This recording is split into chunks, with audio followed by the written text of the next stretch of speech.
我从小就是个爱财如命的俗人，及笄一亲，家人想用我攀附权贵。肯。后来废太子杀回了金銮殿。阿锦，江山还是顾得明，你要哪一个？都要。我和大姐同一天出嫁，她入宫为妃，我去流放地，她十里红妆，我只有旧算盘和2箱铜板。这是一笔风险巨大、回报率1000倍的抄底投资。轿子落地，喜婆扔下我就跑了，我也不恼，自行拜了天地。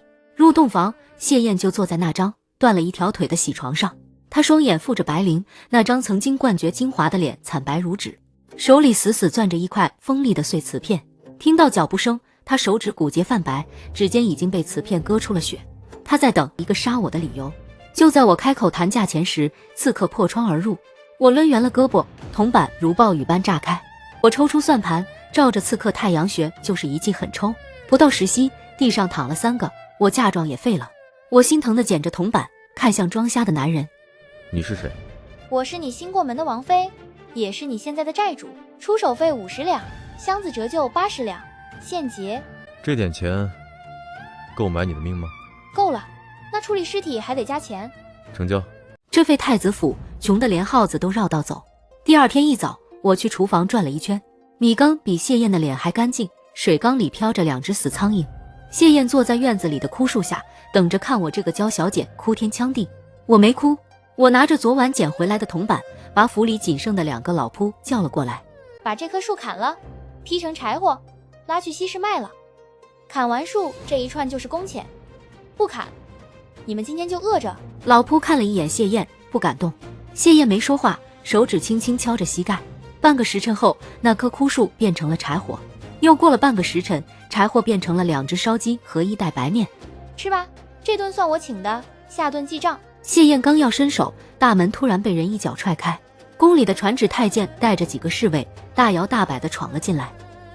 废太子殿下还有肉吃呢。他走到石桌前，一脚将那只烧鸡踢翻在地，还在上面碾了2脚。陛下有旨，废太子谢燕修身养性，这荤腥之物还是免了吧。怎么，殿下不服气？我没废话，反手就是一拳。这一拳我用了10成力气，打得那太监原地转了个圈，后槽牙都飞出来一颗。你敢打咱家？公公这牙我看本来就松了，这一锭金子算是医药费。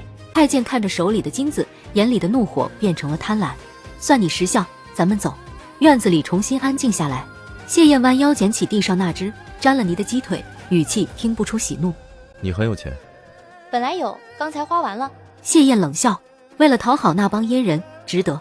我拿出小本子，开始在上面记账。谁说是讨好？那银票和金子上我都涂了西域的羊粉，那种粉末沾肉极烂，不出3天，那太监的手就得废。还有刚才那100两银票和1锭金子，都记在你账上，护卫费、医药费、精神损失费，利息3分。谢燕捏着鸡腿的手僵在了半空。沈姐，她第一次叫我的名字。你这女人心肠倒是比我还黑。新帝得知那太监回去后双手溃烂，大发雷霆。废太子府最后的炭火供应被断了。那年冬天的雪大得离谱，半夜我被一阵压抑的低喘声吵醒，起身一看，谢燕蜷缩在床角，她身上的寒毒发作了。那是当年她被服食落下的病根，一到雪天就痛入骨髓。屋里的炭盆早就凉透了。我摸了摸她的手，冰得像死人。谢燕，我喊了她一声，她没反应。牙关咬得咯咯作响，嘴角甚至溢出了血丝。她在忍痛，哪怕神志不清。这男人觉得让人牙疼。我跳下床去翻找剩下的木炭，结果发现那一篓子炭全被人泼了水，冻成了黑冰疙瘩。新帝这是要活活冻死他。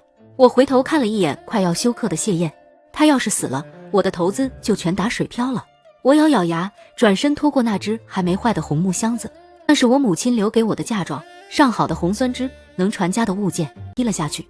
咔嚓一声，心在滴血，真的。我把劈碎的红木箱子扔进火盆，点着了火，火光窜起来，屋子里终于有了一丝暖意。我把火盆端到床边，又把仅有的2床被子都盖在谢燕身上，但她还在抖。寒毒是从骨头里透出来的，光靠外面的火烤不透。郎中说过，这毒发作时需要极热之物暖着心脉，这得加钱，这必须得加钱。我一边碎碎念，一边钻进了被窝。我像个八爪鱼一样缠在他身上，用自己的体温去贴他冰冷的胸膛和僵硬的双腿。谢燕的身体冷得像块冰坨子，激得我打了个哆嗦。别走，母后，别丢下燕儿。不走不走，你还欠我3000两呢，我往哪走？这一夜我几乎没睡，我是被疼醒的。天刚亮，一只冰凉的手就掐住了我的脖子。谢燕醒了，放手，我是你的债主，我的嫁妆箱子，你个没良心的！昨晚要不是我给你当暖炉，你早就硬了。谢燕终于松开了手，她靠在床头，那双空洞的眼睛对着火盆的方向。良久，她从怀里摸出一张皱巴巴的纸，那是地契。我揉着脖子，一把抓过地契，这还差不多。我拿出那张早就写好的欠条，按在她脸上，签字：昨晚的暖床费另算。谢燕扯下欠条，虽然看不见，但还是准确地咬破手指，按了个血手印。沈姐，你就不怕我以后杀了你赖账？我吹干欠条上的血迹，小心翼翼地收好。我不信神佛，不信人心，我只信你欠我的债还没还清。只要债没清，你就舍不得杀我。谢燕嘴角勾起一抹玩味的弧度，有点道理。谢燕的腿其实没全废，但毒素淤积，再不治就真废了，带你出去赚点钱。你想卖了我？哪能啊，咱们是去卖艺。我家相公身残志坚，一曲二泉映月。谢燕的脸黑得像锅底，手里的二胡弓子差点被她捏断，但她还是拉了，虽然拉得像具木头，难听得让人想自尽。就在我准备强行讨赏的时候，一群衣着华贵的公子哥围了上来，领头的是当朝丞相的小儿子，也是谢燕当年的死对头赵奎。哟，这不是咱们的太子殿下吗？怎么瞎了眼不够，现在还要出来要饭？他在忍，为了那一线生机，他在忍受。从本公子胯下钻过去，这草药就是你的。我知道他想杀人了，这是个死局。钻胯下1万两，叫一声爹，5万两。赵公子，您这生意做得不地道啊！贱妇，把他的嘴给我撕烂！我没退，反而进了一步，手里的算盘猛地一挥，算盘珠子是特制的，每一颗都是实心铁珠。啪！左边的家丁捂着脸倒下，鼻梁骨碎了。啪！右边的家丁抱着膝盖哀嚎，髌骨裂了，动作快得让人看不清。这一算盘是教你做人啊！谢公子赏！我一边跑一边喊，还不忘把地上的几块碎银子踢起来接住，身后乱成一团，追兵的喊杀声震天。我拉着谢燕在巷子里狂奔，她的手很大很热，反握住我的手时，力道紧得让我手骨生疼。你疯了！省了1万两，回头记得补欠条。谢燕没说话，但我听到了她在笑，那笑声低沉愉悦，像是压抑了许久的兽终于尝到了血腥味。我们跑到了城外的断崖边，前无去路，后有追兵。赵奎那帮人带着火把和弓箭，把路堵死了。跳吗？谢燕把锦盒绑在腰间，一只手揽住我的腰。怕死吗？怕跳下去，要是摔死了，我的钱还没花完呢。那就抱紧我，要是活下来，我的命归你。说完，他纵身一跃，失重感传来的瞬间，我死死抱住了他的腰。风声在耳边呼啸，我以为自己死定了。但在半空中，谢燕突然抽出腰间的软剑，猛地刺入岩壁，借力缓冲。我们像两片落叶，跌跌撞撞地落在了崖底的一处平台上。虽然摔得七荤八素，但好歹零件齐全。崖底是个天然溶洞，别有洞天。谢燕的白绫掉了，露出了一双狭长凤眼。那双眼睛里虽然有些浑浊，但瞳孔已能聚光了。你能看见了？这是几？阿锦，你的眼里除了钱，能不能装下一点菇？不能，太挤了。谢燕无奈摇摇头，掏出一块黑色的虎符，只有半块，这是定金。若是孤夺回江山，许你皇后之位。我借月光看了看那块虎符，做工粗糙，边角磨损，分明是个赝品。皇后有俸禄吗？能掌管国库吗？不管钱的虚值，我可不要。管国库归你管，菇也归你管。行吧，赝品也能当古董卖，收了。沈姐啊，沈姐，你真是个妙人。那一夜，我们在崖底生火烤鱼。谢燕不再装瞎，也不再装弱，她单手抓鱼，内力轰衣，展示着作为战神太子的实力。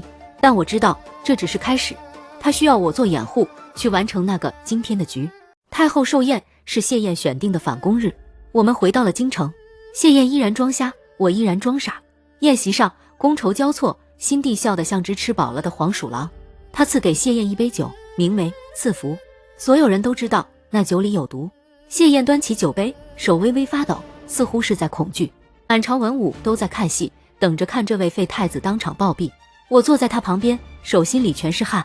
按照计划，谢燕会假装失手打翻酒杯，然后借机发难，但那样太牵强，不够震撼。我深吸一口气，突然站起来。陛下，这酒太贵，殿下喝不起。沈氏，你想抗旨？臣妾不敢，只是殿下身体抱恙，这福气还是臣妾替他受了吧。说完，我一仰头，将那杯酒一饮而尽。阿姐，酒入喉咙，火辣辣的。我在袖子里捏碎了早就准备好的蜡丸，一口黑血喷了出来。我软软地倒在了谢燕怀里。陛下，你好狠的心，连弟妹都要毒杀。大殿内瞬间炸了锅，新帝的人君面具就彻底碎了。谢燕抱着我，浑身都在颤抖，眼里的红血丝像是要滴出血来。我悄悄捏了捏他的手心，示意我没事，但他似乎没感觉到。赵桓，你敢伤他？手中的酒杯被他捏得粉碎，那是动手的信号。殿外突然传来了喊杀声，禁军统领倒戈了，就不冲进了皇宫。一场寿宴变成了修罗场。金帝想要叫人，却发现侍卫都动不了了。真正的毒洒在了衣袖上。谢燕提剑杀向龙椅，我闭着眼装死。这一波精神损失费的算个大的。政变成功了一半，谢燕控制了外朝，但新帝的死党挟持了后宫。我醒来的时候，人已经被绑在了城墙上。新帝赵恒虽然死了，但他的弟弟赵凯带着残部负隅顽抗。此时赵凯正用刀架在我的脖子上，对着城下的谢燕喊话：谢燕，退兵，否则我就把你的心肝宝贝推下去。谢燕骑在马上，一身银甲染满了血，宛如杀神。他抬头看着我，眼角崩裂，鲜血顺着脸颊流下。放了他，孤留你全尸。全尸，老子今天要拉个垫背的。他握剑的手在发抖，那个杀伐果断的男人此刻竟然在犹豫。他真的在考虑下跪。我心里叹了口气，这笔买卖太不划算了，用一座江山换我一条命，亏本，太亏本了。谢燕，别犯蠢，这笔买卖划不来，我的命不值一座江山，我不许你跪，你要是跪了，我就算活着也会被口水淹死，我还没活够呢。赵凯见谢燕要跪，得意忘形，手里的刀稍微松了一些。就是现在，我猛地拔下头上的金簪，用尽全力刺进了赵凯的手臂。啊！我没有任何犹豫，翻身跳下了城墙。阿姐，他内力暴走，一掌拍碎了城门的横木，杀给孤杀，一个不留。其实我没想死，我这衣服里缝满了猪尿泡，下面就是护城河，这次出场费一定要按国库的标准收。我被冲到了下游的一个小村庄，虽然捡回了一条命，但那是真的穷。我身上所有的首饰都在跳河时掉了，只剩那个破算盘。没办法，我只能重操旧业，在村口摆了个摊，给人算命，代写家书。这一躲就是3个月。听说京城变了天，谢燕登基了，年号景和，但他是个疯子皇帝。他登基的第一件事不是封赏功臣，而是把护城河给挖干了。他在找尸体，找不到尸体，他就开始清算。曾经羞辱过我的赵奎全家被斩，那个打过我的太监被做成了人质。这一夜，黎阔骂了他一句傻子，当斩。这一夜，姨娘罚他跪了祠堂，当斩。朝堂上下人心惶惶，有大臣劝他纳妃冲洗，稳定朝局。谢燕直接在朝堂上拔剑，把那个大臣的乌纱帽削了一半。孤的皇后还没回来，谁敢提纳妃，这就是下场。我听着这些传闻，心里五味杂陈。这傻子还真把那本假账当真了。其实那个算盘的夹层里，我留了一封遗书。没想到他把那个破算盘当成了宝贝，日夜带在身边。那天谢燕在御书房发呆，无意中拨弄算盘珠子，调出了那张纸条，上面没有情话，只有密密麻麻的分钱计划。如果我死了，剩下的钱全留给谢燕，让她买点好吃的，别饿瘦了。听说那天那个杀人不眨眼的暴君抱着那张纸条，在御书房哭得像个丢了糖的孩子。孤的皇后爱财，那便用金砖铺地，直至引她归家。这是他发出的最后一道圣旨。谢燕微服私访到了江南，其实他是顺着我留下的蛛丝马迹找来的。我那些代写的家书字迹太独特，他一眼就能认出来。那天我正在摊子上忽悠一个大婶买我的转运符。大婶，这符贴在猪圈上，母猪赛貂蝉，一窝生10个。一锭金灿灿的元宝突然拍在了我的桌子上。老板娘，这符我买了。熟悉的声音带着压抑的颤抖，我手一抖，符纸掉在了地上，抬头撞进了一双深不见底的眸子。谢燕瘦了，眼眶深陷，但那双眼睛却亮得吓人。我咽了咽口水，把金元宝收进袖子，装傻。这位客官，打尖还是住店？算命得排队。谢燕红着眼，声音沙哑。我熟人。他又拍出一把钥匙，那是国库的钥匙。这些够不够？我两眼放光，差点就要伸手去抓，但理智拉住了我。回宫那是虎狼窝，还得宫斗，费钱费脑子。客官说笑了，民女只想做点小本生意，宫里规矩多，不能摆摊。谢燕似乎早料到我会这么说，她从怀里掏出一叠厚厚的纸，全是欠条。沈锦，欠债还钱，天经地义。这一张是你骗我虎符时欠的，这一张是你黑市卖我时欠的，还有这张是你跳城墙时欠我的一条命。他把欠条拍在桌上，一步步逼近我，我被他逼到了墙角，退无可退。还不上，那就肉偿。看着他那张近在咫尺的脸，我突然发现他的眼睛里布满了红血丝，那是长期失眠的症状。其实他的眼睛还没全好，我心软了。那利息怎么算？谢燕一把将我抱进怀里，力气大的像是要勒断我的腰。利息就是余生都要跟我在一起。回宫那天是封后大典，谢燕要给我这世上最盛大的婚礼，昏君受死。但我比他更快，我打了个响指，动手，江湖高手瞬间反包围刺客。这是我花重金雇的私家保镖，服务周到。既然知道有人想杀我们，我怎么可能不花钱买平安？谢燕看着我，突然笑了，笑的眼泪都出来了。她拉着我的手，一步步走上最高处，面对文武百官，传朕旨意，即日起废除6宫，只遵一后。谁有意见，去跟皇后的保镖谈。礼成之时，谢燕突然把传国玉玺塞进我怀里。阿锦，江山还是姑的命，你要哪一个？我抱着玉玺，看着这个为了我把天下翻过来的男人。都要爱钱，因为钱能养你。谢燕眼眶一红，低头吻住了我。那天晚上，洞房花烛，你这算盘到底有什么秘密？我当着他的面拆开了算盘的边框，里面滚落出一卷明黄色的布帛，那是先帝真正的遗诏。谢燕看着遗诏，久久说不出话来。你早就知道？知道啊，不知道你是潜力股，我怎么敢把全部身家性命压在你身上？你是我的无价之宝。窗外烟花绚烂，映照着这对全天下最俗气的夫妻，但我知道这就是我要的圆满。封后3月，景霍帝谢燕的勤政殿，日日都飘着淡淡的蒜珠声。百官早朝议事，谈及江南水患要拨银赈灾。户部尚书刚报出300万两的数目。慢着，金銮殿侧的凤椅上，我指尖一拨，铁力木算盘便清脆一响，满朝文武瞬间噤声，连谢燕都搁下玉笔，侧头看我，眼底藏着纵容的笑。我捏着算盘起身，走到殿中御阶前，珠子噼啪连响。江南各州府去年秋粮结余尚有80万两，漕运改走内河能省脚力银12万，再让盐商捐输50万，户部只需出158万，足矣。户部尚书脸涨得通红，翻出账册核对。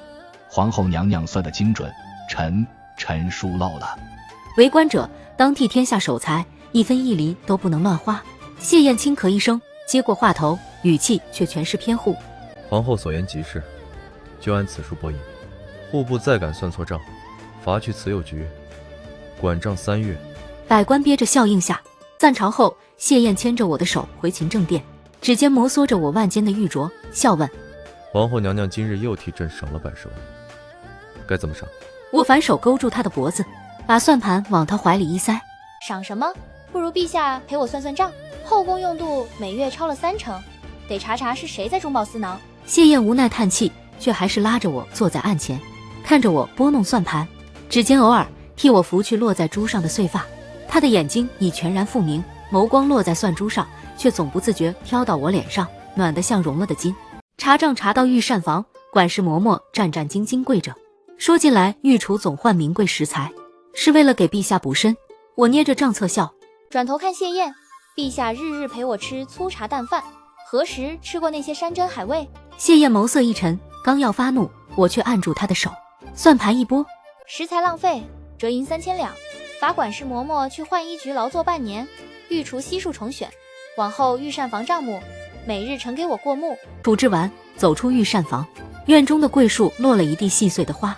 谢燕突然抱住我，下巴抵在我颈窝。阿锦，有你在，这江山的铜锈都成了暖人的烟火。我笑，反反手拨了下他的脸颊。那是，也不看是，谁在替你管着这天下的钱？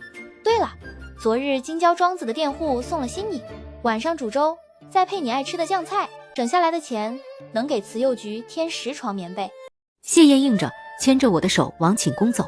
夕阳把我们的影子拉得很长，交缠在一起，像我算盘上紧紧相扣的珠子。入夜，寝殿里烛火摇曳，我趴在岸上算着各地的账册，谢燕坐在一旁批奏折，偶尔抬头看我，便会伸手替我揉一揉发酸的手腕。算到深夜，我打了个哈欠，把算盘推到一边，窝进谢燕怀里。累死了，管钱真是个苦差事。谢燕搂住我，指尖划过我鬓边的碎发，声音低沉温柔。若是累了，便歇着，朕养你。我埋在他怀里笑，伸手捏了捏他的玉佩。养我？陛下的俸禄可都是我发的。再说了，我不看着，万一陛下被人骗了，把国库败光了，咱俩喝西北风去。谢燕低笑出声，吻了吻我的额头。好好，朕的皇后最能干，这天下的财便由你管一辈子。我抬头看他，烛火映在他眼里，亮得像盛满了星光。我伸手拨弄了下床头的小算盘，珠子轻响。那可说好了，一辈子少一刻都不行。他低头吻住我，唇齿间都是淡淡的桂花香。窗外的月光洒进来，落在那架陪了我从流放的到金銮殿的旧算盘上，珠子泛着温润的光，像我们这满是铜锈却又甜到心底的一辈子。钻珠声声，岁岁年年，江山万里，不及枕边人。